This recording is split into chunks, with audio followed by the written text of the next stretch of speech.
Laissons-nous réconcilier avec Dieu. C'est Dieu lui-même qui nous lance cet appel, écrit saint Paul. Il transmettait cet appel aux Corinthiens.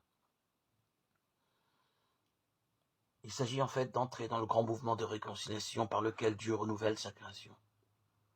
Elle était bonne, mais elle s'est détériorée et Dieu a pris de compassion comme le Père du Fils prodigue a pris l'initiative de pardonner les péchés des hommes et de leur ouvrir les bras, même si leur repentir n'est pas la mesure de cet amour.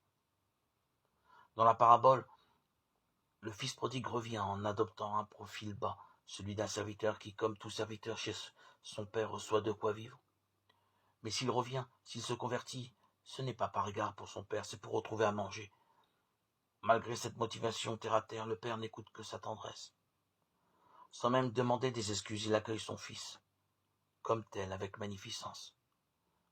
Cette magnificence suscite la jalousie du fils aîné, lequel est toujours resté un enfant sage, fier de sa bonne conduite, comme l'étaient les pharisiens auxquels Jésus s'adresse. Lorsque les hommes se tournent vers Dieu, qu'ils ont délaissé, c'est souvent parce qu'ils sont poussés par le besoin. Tout à coup, ils retrouvent l'usage de la prière de demande. Mais Dieu ne leur en tient pas rigueur.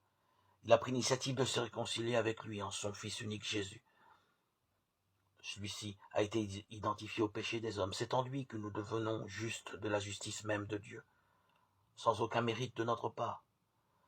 Après avoir créé le monde, Dieu le recrée à un niveau supérieur.